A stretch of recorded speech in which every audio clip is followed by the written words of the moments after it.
que el licenciado Andrés Manuel López Obrador, presidente de la República y comandante supremo de las Fuerzas Armadas.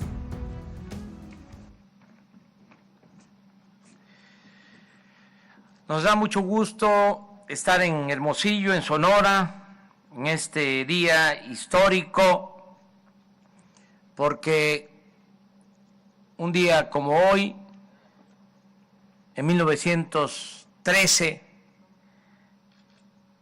nació el Ejército Mexicano.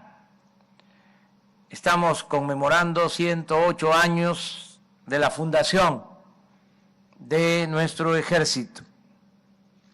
Un ejército que, como lo dijimos en el transcurso del día, surge de las entrañas del pueblo y se ha mantenido de esa forma, vinculado al pueblo, cercano al pueblo. El soldado es pueblo, uniformado. Desde la tropa hasta oficiales son pueblo. Cuando me tocó seleccionar al secretario de la Defensa, llevé a cabo una investigación. Ya lo he dicho en otras ocasiones, pero es muy importante estarlo recordando. Hice una investigación con ayuda de varios actores de adentro y de afuera del ejército. Y tuve en mis manos todos los expedientes de los 26 generales de división. Y una característica, algo que me llamó mucho la atención, es que todos los generales de división venían de familias de el campo, familias de las ciudades, hijos de campesinos, de obreros, de mecánicos, de comerciantes, de maestros, hijos de militares, pueblo. Estoy hablando de los generales de división. Ese es nuestro ejército. No es un ejército elitista, no es un ejército oligárquico de oficiales millonarios que forman parte de los grupos de intereses creados de nuestro país. Por eso no hemos dudado en apoyarnos en el ejército para avanzar. Cuando decidimos que era importante la creación de la Guardia Nacional, pensamos en apoyarnos tanto en la Secretaría de Marina, otra institución que es pilar del Estado Nacional, como en la Secretaría de la Defensa. Y así fue que se inició la constitución de la Guardia Nacional, con el acompañamiento de estos dos pilares, que son la Secretaría de Marina y la Secretaría de la Defensa. Se aprobó la reforma a la Constitución para que tanto marinos como militares participaran en tareas de seguridad pública, porque la Constitución no lo permitía. Y tomamos la decisión de proponer esa reforma. No lo habían logrado en otros gobiernos. Y convencimos a todas las fuerzas políticas del país y se aprobó la reforma constitucional de manera unánime, porque es algo racional, lógico. Nada más pensemos en que hay alrededor de 70,000 elementos en la Secretaría de Marina, más de 320,000 en la Secretaría de la Defensa, alrededor de 400,000 elementos, soldados, marinos, y toda esa fuerza, esos 400,000 elementos, no se podían utilizar para las tareas de seguridad pública. Pero estamos hablando solo de lo cuantitativo. No podíamos contar con la experiencia de años de estas dos importantes instituciones. Todo lo que aportan en cuanto a profesionalismo, en cuanto a disciplina, en cuanto a labores sociales de apoyo a la población. Por eso fue muy bueno el que se aprobara desde el inicio de nuestro gobierno esta reforma, y así, con el apoyo de estas dos instituciones, se empezó a constituir la Guardia Nacional. Llevamos apenas año y medio desde que inició la construcción de la Guardia Nacional, pero es evidente que se ha avanzado mucho. La Policía Federal en su mejor momento llegó a contar con 40,000 elementos, y en realidad la mitad eran operativos, la otra mitad era personal administrativo.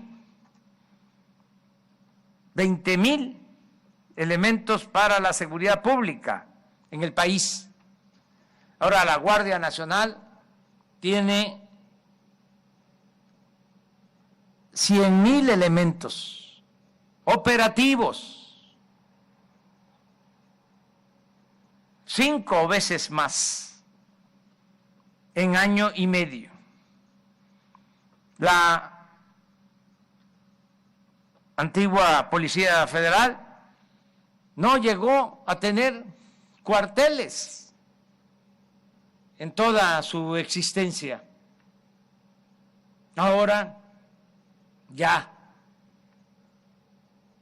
son cerca de 150 cuarteles como este en todo el país.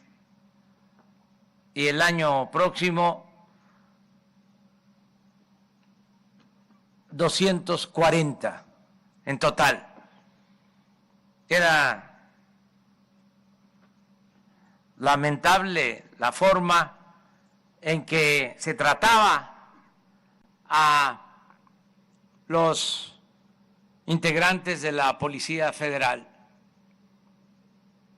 Iban a misiones, a estados, y se tenían que quedar a dormir a la intemperie, no en hoteles, y eran mal vistos, no se pagaba a los dueños de los hoteles, un desorden, porque realmente lo que predominaba era la corrupción. Ahora es distinto. Se tienen estas instalaciones para que los elementos de la Guardia Nacional puedan tener refugios, lugares seguros, dignos, que les permitan cumplir a cabalidad con sus funciones. Y también, y aprovecho para informarlo, nunca les van a faltar sus sueldos y vamos a procurar que tengan ingresos justos y seguridad social.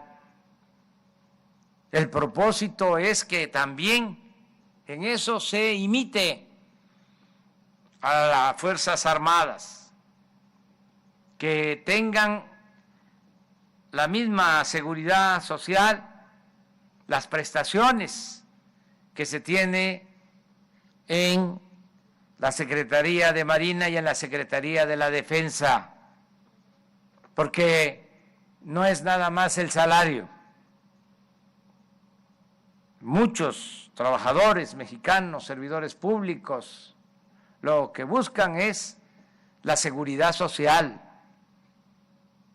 que sus familias tengan garantizada la atención médica, los medicamentos, que se pueda tener una pensión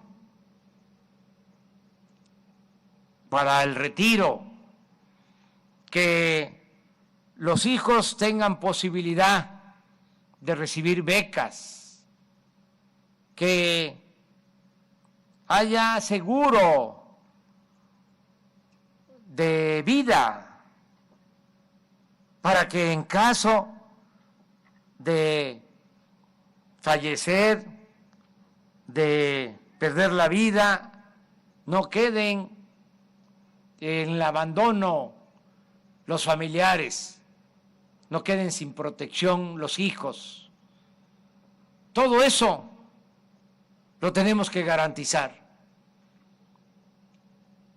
Tenemos que mejorar cada vez más las condiciones laborales y las prestaciones de los elementos tanto de base como oficiales de la Guardia Nacional. Vamos así a avanzar. También, como lo mencionaba Rosa Isela Rodríguez, secretaria de Seguridad Pública y Protección Ciudadana, entendiendo de que no solo es importante la presencia de elementos de corporaciones policíacas. Lo más importante de todo para garantizar la paz y la tranquilidad está en conseguir el bienestar del pueblo, en atender las causas que llevan a algunos a tomar el camino de las conductas antisociales. Está demostrado que si hay oportunidades de trabajo, salarios justos, si se atiende a los jóvenes, si se procura que no se desintegren las familias, si se fortalecen los valores culturales, morales, espirituales, si hay bienestar, hay paz y hay tranquilidad. Por eso tenemos que seguir con los programas de apoyo al pueblo, las becas para los estudiantes, las pensiones a los adultos mayores, las pensiones a niñas, niños con discapacidad, el apoyo al campo, el apoyo a los pescadores, los créditos a la palabra para pequeños empresarios. Todas esas acciones ayudan a lograr una sociedad mejor y no permitir que la delincuencia enganche a los jóvenes. Ahí es donde está la batalla, en quitarles a los jóvenes, que no se lleven a los jóvenes, que los jóvenes tengan garantizado el derecho al estudio y el derecho al trabajo. Es lo que nos va a permitir ir serenando al país, serenando a Sonora, mejorando las condiciones de vida para garantizar la paz y la tranquilidad. En eso estamos. Yo tengo mucha fe en el porvenir de nuestro país. Vamos a salir adelante, vamos a enfrentar, como lo estamos haciendo, esta crisis sanitaria, la pandemia, vamos a salir de la crisis económica y vamos a triunfar, vamos a heredar un México más justo, más igualitario a nuestros hijos, a las nuevas generaciones. Para eso es esta lucha que hemos dado durante muchos años, para transformar, para hacer historia. Imagínense si después de años de lucha se llega al gobierno y en vez de trabajar para el pueblo, se hace lo que en ocasiones se llevaba a cabo. Se busca nada más el beneficio personal, el lucro, el hacernos grandes con la riqueza mala vida. Así se puede pasar a la historia, pero al basurero de la historia. Yo lo dije en alguna ocasión, tengo una ambición legítima. Quiero pasar a la historia como uno de los mejores presidentes de México. Y no le voy a fallar al pueblo, y voy a lograr mi propósito. Me da mucho gusto estar aquí en Sonora, aquí en este estado que fue cuna de la revolución. Estamos hablando de la fundación, el nacimiento del ejército. Y hoy hablaba yo de que el primer gobernador que se rebela y que se opone a Huerta, que no acepta la usurpación, cuando se detiene al presidente legítimo Francisco I. Madero, apóstol de la democracia, y al día siguiente de esa detención, un día como hoy, de 1913, envía un escueto y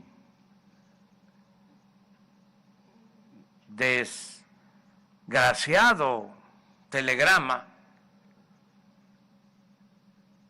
Huerta a todos los gobernadores y a las autoridades militares informándoles que el Senado lo había nombrado presidente y que ya estaba el presidente Madero en la cárcel y su gabinete.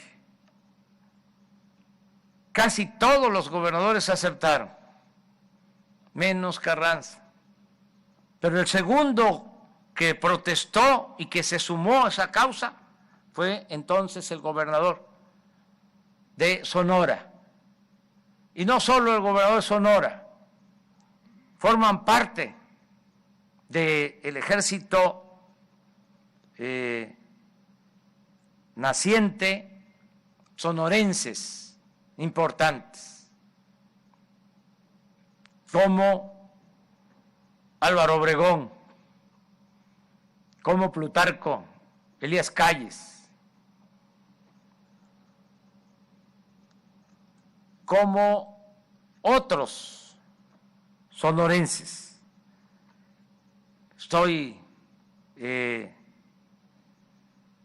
recordando también a el expresidente de la Huerta, que también era de este estado y fue de los primeros en participar en el movimiento revolucionario.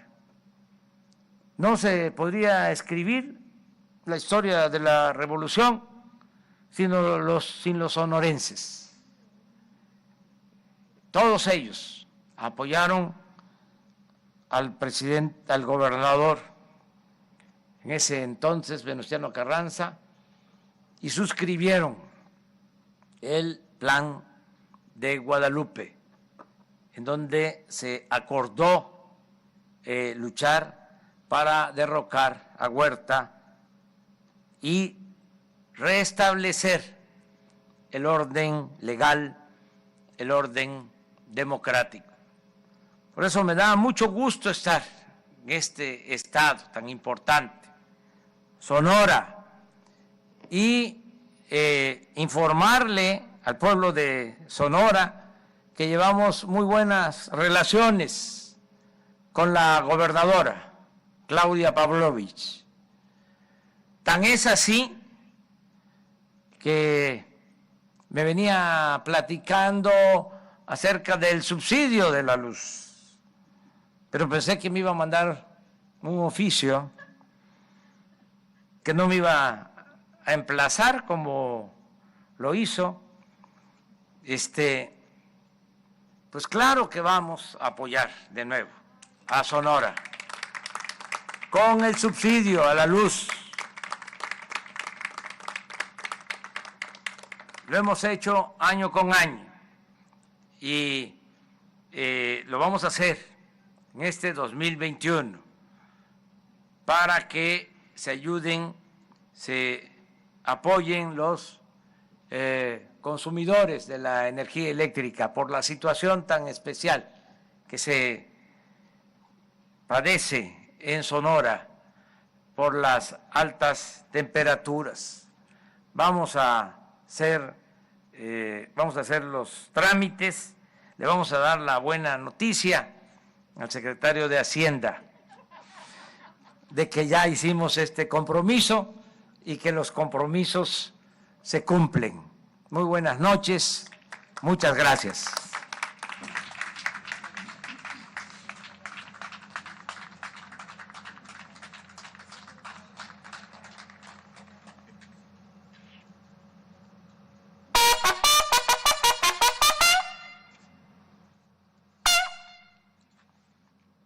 El presidente de la República e integrantes de la línea de honor realizarán el corte del listón inaugural de las instalaciones de la Compañía de Guardia Nacional de Hermosillo, Sonora.